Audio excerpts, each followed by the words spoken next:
Je me tenais pieds nus sur le travertin chauffé de la terrasse de ma piscine, la Méditerranée scintillant à 400 mètres en contrebas, et je regardais le virement bancaire passer. 22 000 euros. C'était la somme que mon beau-père, l'homme que j'étais censé appeler papa, avait dit nécessaire pour éviter que son garage automobile ne soit saisi par la banque. La petite coche est apparue. Envoyé. J'ai expiré. 3 secondes plus tard, mon téléphone s'est allumé à nouveau, et j'ai supposé que c'était lui, et j'ai supposé qu'il allait dire quelque chose que je pourrais garder dans ma poitrine pour la semaine à venir comme une petite pierre chaude. Au lieu de cela, voici ce que j'ai lu, le brunch de Pâques aura lieu à la maison. Juste la famille de sang cette année. Chloé amène le nouveau bébé, et elle veut que les photos fassent authentiques. J'espère que tu comprends. Pâques. Brunch. Famille de sang. Authentique. Je l'ai lu 3 fois. Je portais un peignoir en lin sur un maillot de bain que je n'avais pas encore enfilé, et il y avait de la condensation qui coulait sur le côté d'un verre d'eau pétillante posé sur la petite table d'appoint, et un papillon Morosphinx butinait le bougainvillier derrière moi. Et je l'ai lu 3 fois. Parce que les mots n'arrêtaient pas de se réorganiser pour former des cruautés différentes. Juste la famille de sang après 22 000 euros. Authentique après que je me sois porté garante pour le premier bail de son garage quand j'avais 22 ans et que j'étais stupide d'amour. J'espère que tu comprends après 31 ans à faire semblant qu'il me voyait. Je m'appelle Camille. J'ai 31 ans, et avant de vous dire exactement ce que j'ai fait à cet homme et à ma demi-sœur et à la version de moi-même qui avait passé toute sa vie d'adulte à signer des chèques. En échange d'affection, je veux que vous me fassiez une faveur. Je veux que vous laissiez un commentaire pour me dire d'où vous écoutez et quelle heure il est chez vous en ce moment, parce que je veux voir jusqu'où cette histoire résonne. Je veux savoir qui d'autre a été le portefeuille de sa famille. Je pense que nous sommes plus nombreux qu'on ne l'admet. Je n'ai pas pleuré. Je veux être clair là-dessus. Je n'ai pas pleuré parce que j'avais épuisé mes dernières larmes à 26 ans, assise sur le parking d'un Monoprix après qu'il a oublié la remise de mon diplôme de master parce que Chloé avait sa baby shower le même week-end. Il m'a envoyé un texto disant « On fait trace à la prochaine fois, ma grande ». Il n'y a pas eu de prochaine fois. Il n'y en a jamais. Donc, je n'ai pas pleuré sur cette terrasse de piscine. Je suis juste resté là à regarder le papillon et j'ai senti quelque chose à l'intérieur de ma poitrine devenir très silencieux et très immobile, de la même façon qu'une pièce devient silencieuse. Juste avant que le détecteur de fumée ne se mette enfin à hurler. Voici la partie que personne dans ma famille ne savait. Il y a 2 ans, dans un petit immeuble de bureau à Sophia Antipolis qui sentait le café brûlé, j'ai signé des papiers qui cédaient la licence d'un logiciel d'imagerie médicale que j'avais créé dans mon appartement à une entreprise de Paris. La prime à la signature était de 11 millions d'euros. Le flux de redevances n'est pas quelque chose que je dirais à voix haute, mais c'est suffisant. C'est suffisant depuis un moment. J'ai continué à conduire la même vieille Clio cabossée. J'ai continué à porter le même Jean Promode au repas de Noël. J'ai continué à me pointer aux fêtes prénatales de ma demi-sœur avec une carte cadeau Cultura et un gratin, parce qu'à l'instant où je cesserai d'être la fille fauchée, je perdrai le seul rôle qu'il m'avait jamais attribué. Et je n'étais pas encore prête à découvrir ce qui se passerait quand j'arrêterais de jouer ce rôle. Eh bien, apparemment, j'étais prête maintenant. Je suis rentré à l'intérieur et je me suis servi un vrai verre, un Dirty Martini dans un verre qui avait appartenu à ma grand-mère biologique, et je me suis assise à l'îlot central de ma propre cuisine, dans ma propre maison. Sur mon propre terrain d'1 hectare à flanc de falaise sur la Côte d'Azur, et j'ai ouvert les contacts de mon téléphone. Je n'ai pas fait défiler jusqu'à mes amis. J'ai fait défiler jusqu'aux personnes que mon beau-père avait coupées de sa vie une par une au cours des 20 dernières années. Comme un homme qui taille un bonsaï pour lui donner la forme de son propre ego. J'ai commencé par ma tante biologique du côté de ma mère. Ma mère est morte quand j'avais 9 ans. Ma tante, sa sœur, avait essayé de rester proche de moi. Et mon beau-père l'avait rendu impossible. Lentement, de la même façon que l'eau creuse un canyon, en annulant des visites et en oubliant des anniversaires, et finalement, quand j'avais 14 ans. En lui disant lors d'un mariage qu'elle donnait à la famille un air de classe inférieure parce qu'elle avait pris un emploi dans une cantine d'hôpital. Je ne lui avais pas vraiment parlé depuis 7 ans. Aux dernières nouvelles, elle était à Aubagne, seule dans un appartement en location parce que son mari était décédé. J'ai pris le téléphone. Elle a répondu. À la 4e sonnerie. Sa voix était plus petite que dans mes souvenirs. J'ai prononcé son nom. J'ai dit, c'est Camille.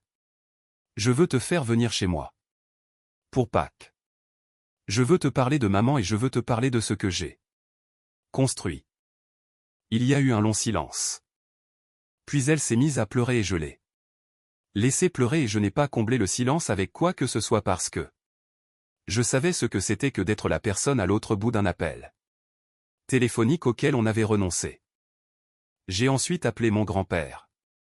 Biologique. 84 ans, vivant dans un 2 pièces à Draguignan.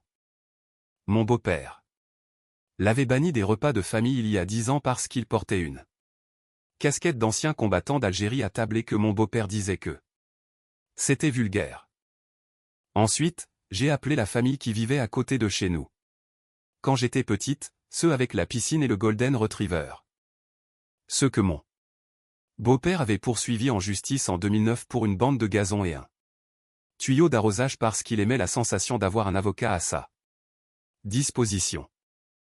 J'ai appelé la meilleure amie de fac de ma mère qui avait été ma marraine sur le papier mais qui avait été mise à l'écart si complètement que j'avais cru pendant un temps qu'elle était morte.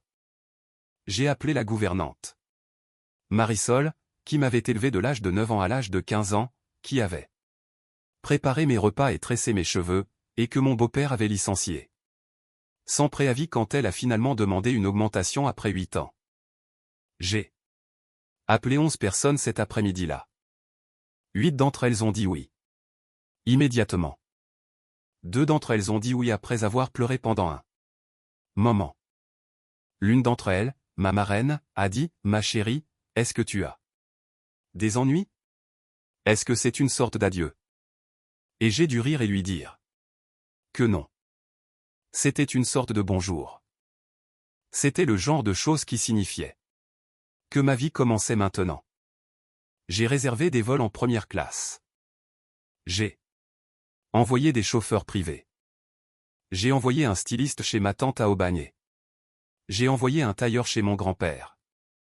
J'ai dit à la chef avec qui je travaille, une femme qui dirigeait autrefois les cuisines d'un grand restaurant à Saint-Tropez et que je paie maintenant à l'année, que j'avais besoin de son meilleur brunch de Pâques servi dehors sur la longue table en teck qui surplombe l'océan le matin de la fête, de l'agneau, du flétan, un menu printanier complet.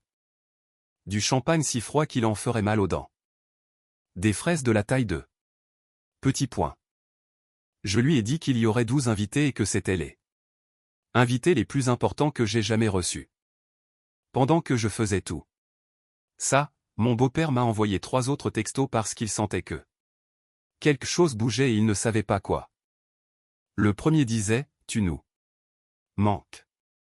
Le deuxième disait, Chloé espérait que tu pourrais lui faire un Lydia pour la tenue de Pâques du bébé, genre 400 €.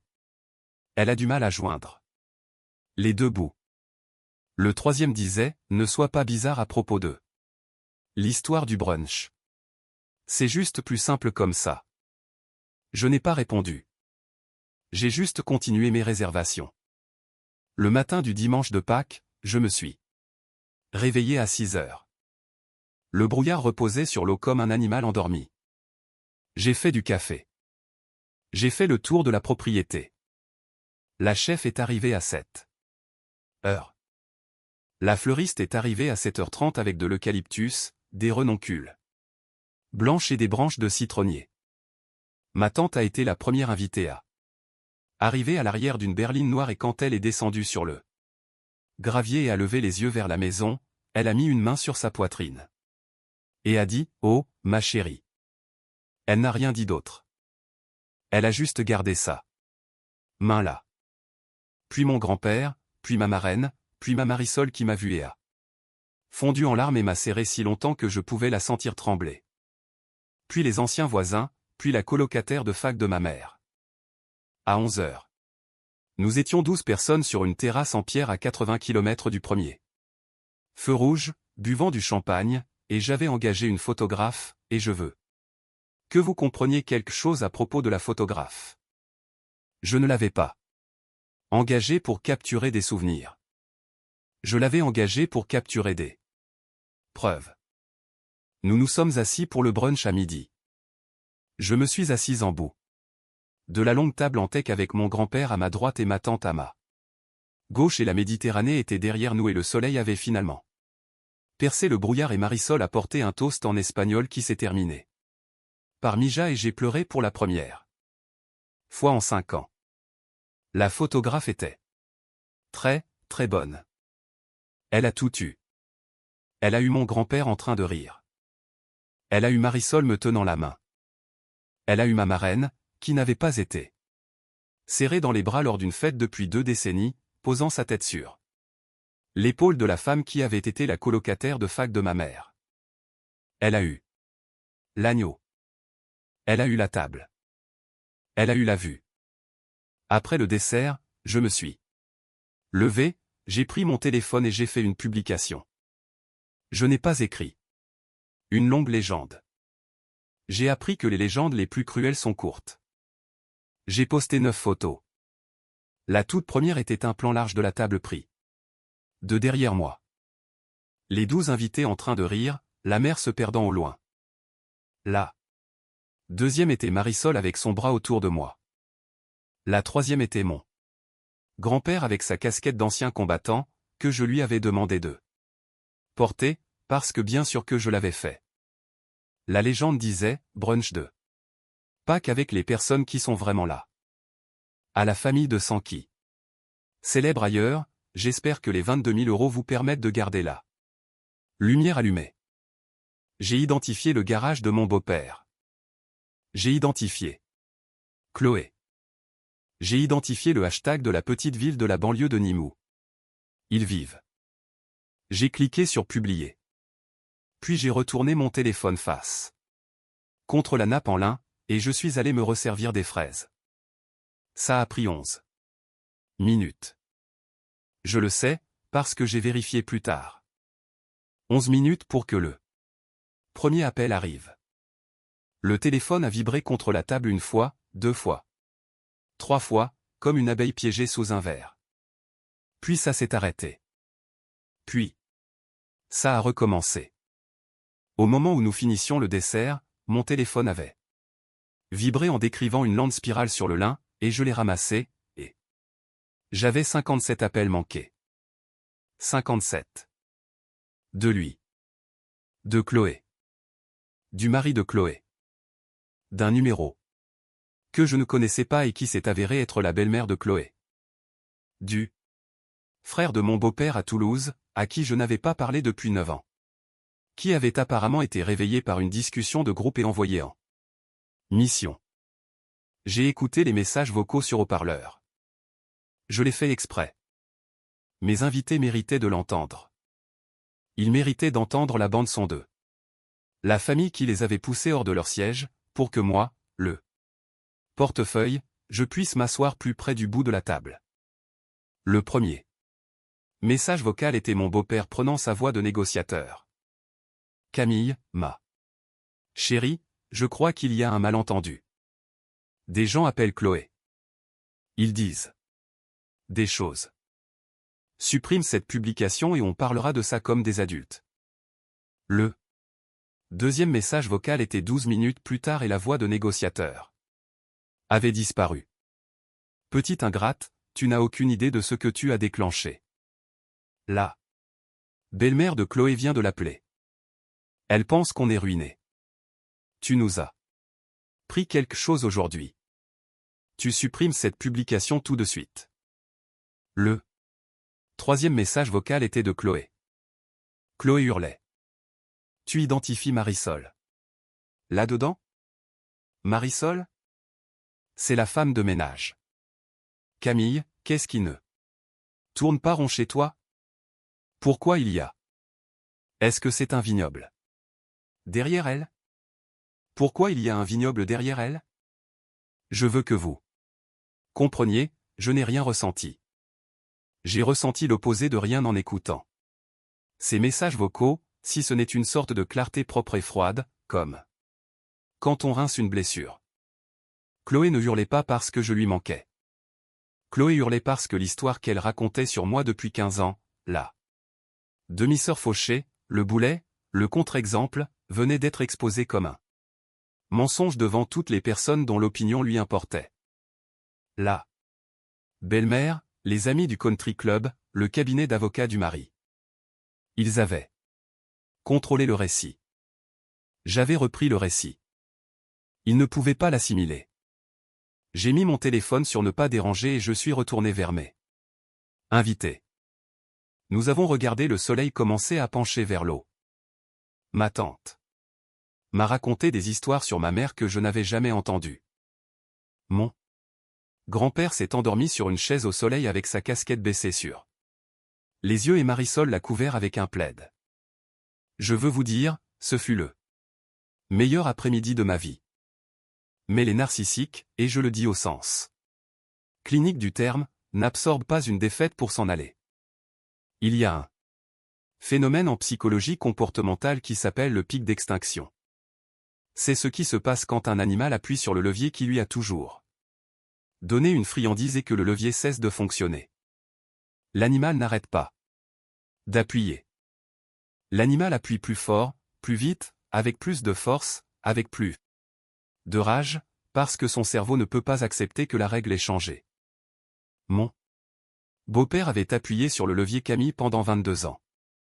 Le levier venait de cesser de fonctionner. Il était sur le point de faire quelque chose de stupide. À 21h15 ce soir-là, mon système de sécurité a sonné. Portail principal. 2. Silhouette à l'interphone. J'étais dans le grand salon avec ma tante et mon grand-père, et nous regardions la lune se lever sur la mer, et la chef nous avait apporté un plateau de restes de fromage et la fin du champagne. Emma. Tante me parlait d'un road trip qu'elle avait fait avec ma mère en 1991 dans une Peugeot 205 qui sentait la cigarette et l'intérieur d'une serviette de plage. La sonnerie était un petit bruit. Je l'ai presque ignoré. Je me suis excusé et je suis allé au panneau de sécurité dans la cuisine. Le retour vidéo montrait un SUV de location tournant au ralenti devant mon portail avec ses phares éclairant violemment le fer forgé et 2 personnes debout devant. Mon beau-père, dont je n'avais pas vu le visage en personne depuis 14 mois, agrippait les barreaux du portail de la façon dont un homme les agrippe quand il les a secoués pendant un moment. Chloé était derrière lui en talons sur un chemin de gravier en mars la nuit sur la côte d'Azur, tenant ce qui ressemblait à une enveloppe Kraft. Il avait pris l'avion depuis Nîmes jusqu'à Nice le dimanche de Pâques, puis il avait conduit sur la route de la Corniche dans l'obscurité, dépassant les falaises et les virages pendant 90 minutes jusqu'à mon portail à cause d'une publication Instagram. Je veux que vous réfléchissiez à ça une seconde, parce que ce que cela vous dit sur la personne qui était réellement en détresse dans cette famille et qui causait réellement la détresse, c'est toute l'histoire. J'ai appuyé sur l'interphone. Ma voix était très calme. J'ai dit, vous êtes en violation de propriété. La police est à 8 minutes. Remontez dans la voiture et partez. Il n'est pas parti. Bien sûr qu'il ne l'a pas fait. Il a commencé à hurler dans l'interphone et je pouvais l'entendre à travers les fenêtres de la cuisine même si mon portail est à 400 mètres de la maison. Ouvre ce portail. Je suis ton père. Tu nous dois une explication. Tu as humilié cette famille sur Internet. Ouvre ce portail. Je suis allé chercher mon manteau. Mon grand-père s'est assis sur le canapé et a dit, « Tu veux que je vienne avec toi, Mija ?» Et j'ai presque dit oui, juste pour ressentir ce que ce serait, d'avoir un homme dans mon camp à un moment pareil. Mais j'ai secoué la tête. J'ai dit, je gère ça, papy. Et j'ai descendu la longue allée de coquillages concassés dans mon manteau et mes chaussons avec l'agent de sécurité que je garde sur appel qui me suivait dans sa voiturette. Je veux vous décrire l'air. Il faisait froid. La mer était bruyante dans l'obscurité en contrebas. Il y avait de l'eucalyptus et du sel et la légère pourriture sucrée du varech. J'ai marché lentement. Je les ai laissés me regarder venir. Quand je suis arrivé au portail, mon beau-père avait pleuré. Je pouvais voir les traces. Il paraissait plus petit que dans mes souvenirs. Il avait pris du poids. Sa veste de voyage était le genre de veste qu'un homme achète dans un village de marque en pensant que ça lui donne l'air du genre d'homme qui voyage. Chloé derrière lui avait les bras croisés et elle faisait ce truc qu'elle fait où elle lève le menton comme si elle était sur le point de rendre un verdict. Ils m'ont tous les deux regardé et ils ne m'ont tous les deux pas reconnu parce que je ne portais pas le visage que j'avais porté pour eux toute ma vie. Il a commencé, Camille, ma chérie, on veut juste parler. Ça a pris des proportions ridicules. Tu vas supprimer cette publication. Et tu vas t'excuser auprès de Chloé parce que la belle-mère de Chloé pleure. Depuis 4 heures et Chloé est. J'ai dit, stop. Il s'est arrêté. J'ai dit. Vous avez conduit de l'aéroport jusqu'à mon portail pour exiger que je supprime une publication le soir de Pâques. Vous avez traversé 300 km pour me dire quoi faire. Pensez à ce que ça dit de vous. Chloé s'est avancée. C'est à ce moment-là qu'elle a sorti l'enveloppe. Et c'est là que, si j'avais été une pire personne ou une personne plus jeune ou la personne que j'avais été il y a 6 mois, j'aurais peut-être tressailli. Mais je m'étais préparé à ce moment dans un coin tranquille de mon esprit depuis longtemps et je savais ce qu'était l'enveloppe avant qu'elle ne l'ouvre. Elle a dit, on a apporté quelque chose. Papa et moi voulons que tu y jettes un œil avant de continuer à faire la maligne. Elle a sorti un document agrafé. Elle l'a tenu contre le portail dans la lumière des phares pour que je puisse voir le tampon du notaire. Tu te souviens d'avoir signé ça, Camille, quand tu avais 17 ans? Quand tu postulais pour la fac? Quand papa s'est porté garant pour tes prêts étudiants? Je m'en souvenais. C'était un morceau de papier que mon beau-père m'avait présenté comme un accord de responsabilité familiale. Il m'avait dit que chaque enfant de la famille le signait à 17 ans. Il m'avait dit que c'était à propos des corvées, du couvre-feu et du respect de la maison. Il avait été bizarrement insistant pour que nous le fassions devant un officier public, qui s'était avéré être son ami Gérard du Rotary Club. J'avais pensé que c'était une question de contrôle. Une histoire de pouvoir, un peu de théâtre. Je l'avais signé dans la cuisine. Avec un stylo bic parce que je voulais qu'il signe mon dossier du Crous le lendemain matin. Chloé a lu le document, tout revenu, propriété intellectuelle ou actif généré par le sous-signé pendant sa période de résidence à charge dans le foyer familial sera considéré comme propriété commune de l'unité familiale et ne pourra être aliéné sans le consentement du chef de famille. Elle a baissé le papier. Elle a souri. Elle a le sourire de mon beau-père, c'est-à-dire, aucune chaleur dedans, juste des dents. Elle a dit, Camille, tu as écrit ce code d'imagerie dans notre garage, sur notre internet, en mangeant notre nourriture. Ce code est la propriété de la famille. La moitié est à moi. L'autre moitié est à papa. On va avoir besoin que tu signes un acte de renonciation sur cette maison, et on va avoir besoin d'un virement bancaire pour les revenus de la licence, et on va en avoir besoin ce soir, sinon on va te poursuivre pour tout. Te prendre. Elle a poussé le document à travers les barreaux vers moi. Je l'ai laissé tomber sur les graviers. Je veux que vous imaginiez cela avec attention. Parce que ce que j'ai fait ensuite, je l'avais tranquillement, patiemment préparé pendant 16 semaines, et je n'en avais jamais parlé à personne, ni à mon avocat, ni à ma psy, ni à la chef à qui je raconte presque tout. J'ai sorti mon téléphone. Je l'ai déverrouillé. Je l'ai tourné face à eux. J'ai dit: Tu as mentionné les 22 000 € que je t'ai envoyés en février, papa. Tu as dit à la famille que c'était un cadeau. Tu as dit à Chloé à la baby shower que c'était un petit prêt pour aider le garage. Tu as dit à ton frère à Toulouse que c'était moi qui assumais enfin mes responsabilités. Laisse-moi te montrer quelque chose. J'ai balayé l'écran. J'ai affiché l'historique du virement bancaire. J'ai dit: lis la ligne du bénéficiaire. Il a plissé les yeux à travers les barreaux. Les phares étaient derrière lui. Il a dû se pencher. Le bénéficiaire n'était pas lui. Le bénéficiaire était une petite société de financement commercial à Avignon. Il est devenu complètement immobile. J'ai dit: la dette de ton garage est détenue par cette société. Était détenue par cette société.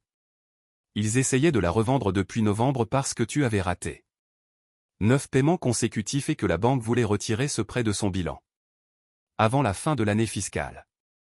Les 22 000 € n'étaient pas pour toi, papa. C'étaient les frais de clôture de la cession de créances. J'ai racheté la dette en février. Je possède le privilège sur ton garage, ton équipement, ton inventaire et le bout de terrain sur lequel il se trouve depuis 6 semaines. J'ai laissé ça flotter dans l'air de la nuit. Il a dit: ce n'est pas légal. Tu ne peux pas. J'ai dit: bien sûr que c'est légal. C'est la transaction la plus ennuyeuse de la finance commerciale. Tu rates assez de paiements, la banque cesse de t'aimer, et elle vend ta dette au plus offrant. Le plus offrant, c'était moi. J'ai utilisé une holding LLC pour que tu ne vois pas le nom. La holding t'a délivré une lettre de sursis le 1er mars, c'est pour ça que ta saisie a été suspendue. J'allais te laisser finir l'année. J'allais ne jamais te le dire. J'allais ne jamais te le dire. J'allais te laisser garder ton garage, papa, parce que quelque part, pour une raison quelconque, je t'aimais. Encore. Jusqu'à ce soir. J'ai tapoté l'écran de mon téléphone. J'ai dit: je viens juste de lever le sursis. Il a fait un bruit. Je ne vais pas le décrire. Je me suis tourné vers Chloé. Chloé tenait l'enveloppe Kraft le long de son corps maintenant et elle avait pris la couleur du lait écrémé. J'ai dit: et toi? Le contrat que tu viens d'agiter devant moi, signé à 17 ans par une mineure. En France, où l'âge légal de capacité pour ce genre de transfert d'actifs est de 18 ans. Où tout prétendu transfert de propriété intellectuelle post-acquisition nécessite non seulement un signataire adulte, mais une contrepartie spécifique, qui n'est visible nulle part dans ce document. Où le notaire en question, Gérard, quel que soit son nom de famille, a perdu son droit d'exercer en 2014 pour avoir falsifié des sceaux. J'ai fait démonter ce contrat par un avocat en 20 minutes, Chloé. Il vaut moins que le papier sur lequel il est imprimé. Il vaut moins que le papier sur lequel il est imprimé depuis 14 ans. Tu as conduit au bord d'une falaise la nuit pour me menacer avec un bout de papier dans lequel je pourrais me moucher. Elle a commencé à dire quelque chose. J'ai levé la main. J'ai dit: et encore une chose, la maison, celle où tu as grandi, celle que papa a refinancée 2 fois au cours des 6 dernières années parce qu'il avait sans cesse besoin d'argent. Celle avec la ligne de crédit sur la valeur acquise qu'il a pioché pour financer ton mariage. Il a raté un paiement en janvier. Il en a raté un autre en février. L'hypothèque est détenue par une banque régionale qui n'aime pas qu'on la rate 2 fois. Je suis En conversation avec leur bureau des actifs spéciaux depuis le deuxième paiement. Manqué. J'ai finalisé le rachat de cette dette ce matin à 7 heures. C'est pour ça que je m'étais servi un martini au brunch. Je possède la maison de ton père. Chloé. Je possède son garage. Je possède la dette sur la ligne de crédit qui a payé ta bague de fiançailles. À partir de cet instant, chaque toit et chaque mur. Et la moindre structure financière derrière laquelle votre famille s'est cachée m'appartient. J'ai tapoté mon écran une dernière fois. J'ai dit, et je viens d'envoyer l'avis d'exigibilité anticipée sur les 3. Les phares du SUV2. Location était le seul bruit. Le moteur tournant au ralenti, le gravier crissant sous mon beau-père alors qu'il s'asseyait. Il s'est assis sur le gravier dans sa veste de village de marque. Il a pris sa tête entre ses mains. Chloé se tenait là, la bouche ouverte et l'enveloppe pendante à ses côtés, et elle a dit de la voix la plus petite que je l'ai jamais entendue utiliser, où est-ce qu'on est censé aller? Je l'ai regardé. Je l'ai regardé. Je l'ai regardé. Je l'ai regardé lui. J'ai regardé la lune se lever au-dessus des falaises derrière eux. J'ai dit, tu m'as dit au brunch que tu voulais juste la famille de sang. Je ne suis pas de ton sang, Chloé. Je ne l'ai jamais été. J'étais le portefeuille. J'étais la garante. J'étais la belle-fille que vous laissiez s'asseoir à table quand les calculs l'exigeaient. Alors, va trouver ta famille de sang. Peut-être qu'ils ont un canapé. Peut-être qu'ils ont une chambre d'amis. Peut-être qu'ils feront pour toi ce que j'ai fait pour toi. Pendant 22 ans. J'en doute, mais tu devrais essayer de le découvrir. Je me suis tourné vers mon agent de sécurité. J'ai dit, s'il vous plaît, escortez-les hors de la propriété. Je me suis retourné et j'ai remonté la longue allée de coquillages concassés et derrière moi Chloé a commencé à hurler. Elle hurlait à propos d'avocats et de procès et de famille et de Dieu et de Pâques et de la façon dont j'allais le regretter. Je ne me suis pas retourné. J'avais arrêté de me retourner pour eux il y a longtemps. Je ne l'avais juste pas encore dit à mon corps. Quand je suis revenu dans le grand salon, ma tante se tenait dans l'encadrement de la porte, les bras croisés, et elle avait clairement écouté, et ses yeux étaient pleins de quelque chose que je n'ai pas reconnu pendant une seconde, puis j'ai réalisé que c'était de la fierté. Mon grand-père était réveillé sur le canapé. Il m'a regardé. Il a dit, ça va, Mija? J'ai dit, ouais, papy. Ça va. Je me suis assise entre eux. Marisol est entrée avec 3 tasses de chocolat chaud. Nous avons regardé la lune frapper l'eau. Plus tard. Cette nuit-là, après que tout le monde ait rejoint sa chambre, après que la chef soit rentrée chez elle, après que l'agent de sécurité m'ait envoyé un texto pour dire que le SUV de location était confirmé de retour sur la corniche. En direction du nord. Je suis allé me tenir sur la terrasse de la piscine où j'avais été 12 heures plus tôt quand j'avais lu le texto. Le papillon était parti. Le bougainvillier était une forme noire contre un ciel noir. J'ai ouvert la discussion de groupe familial sur mon téléphone. Mon beau-père, Chloé, le mari de Chloé, 3 cousins de son côté dont je n'avais jamais été proche. J'ai fait défiler 15 ans de vœux d'anniversaire qui étaient en réalité des requêtes. De photos de vacances sur lesquelles je n'étais pas, de demandes de virement. Lydia pour des choses auxquelles je n'avais pas été invité. Je n'ai pas envoyé d'au revoir. Je ne les ai pas bloqués un par un. J'ai juste supprimé la discussion. J'ai marché jusqu'au bord de la terrasse. J'ai écouté la Méditerranée. J'ai pensé à la petite fille de 9 ans qui avait perdu sa mère et obtenu un beau-père qui avait décidé à un moment donné, sans que j'en sois témoin, qu'elle était une ressource et non une enfant. J'aurais aimé pouvoir lui dire quelque chose. J'aurais aimé pouvoir lui dire quelque chose. J'aurais aimé pouvoir lui dire, un jour, tu posséderas la table. Un jour, tu choisiras les invités. Un jour, tu te tiendras dans une cuisine qui est la tienne et tu te serviras un verre qui est le tien, et tu arrêteras de t'excuser d'être celle qui s'en est sortie. Je n'ai pas perdu une famille le dimanche de Pâques. Je m'en suis libéré.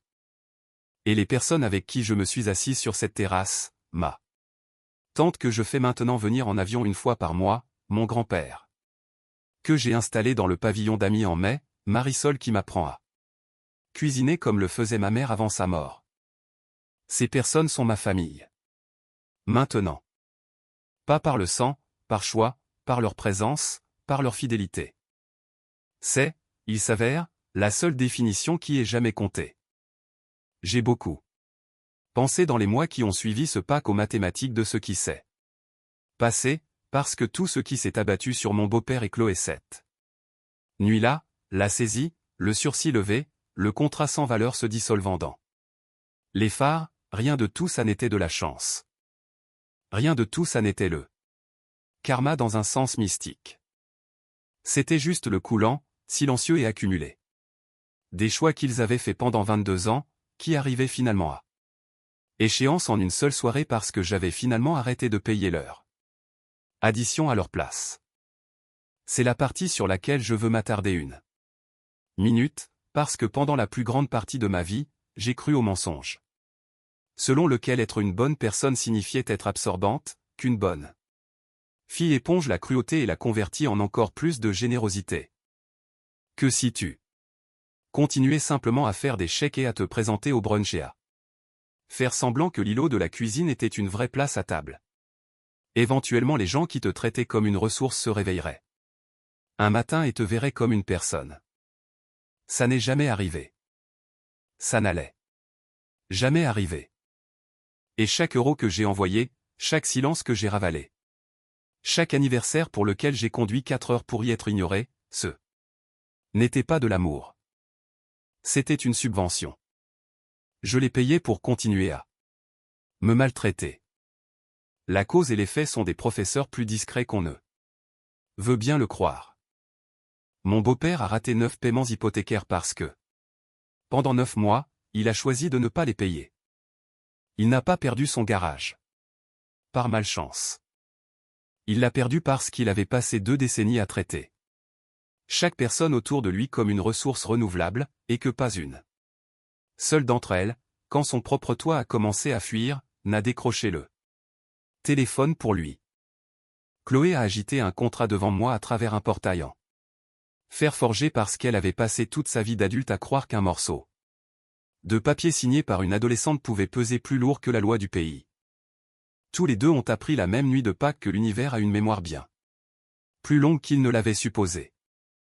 La leçon la plus difficile, celle que j'apprends encore, concerne la force. La vraie force n'est pas bruyante. Ce n'est pas hurler à travers des barreaux ou claquer des portes ou faire des scènes. C'est la force silencieuse de 16 semaines. C'est s'asseoir dans un bureau de Sophia Antipolis et racheter la mauvaise dette d'un étranger parce qu'un jour ça pourrait avoir son importance.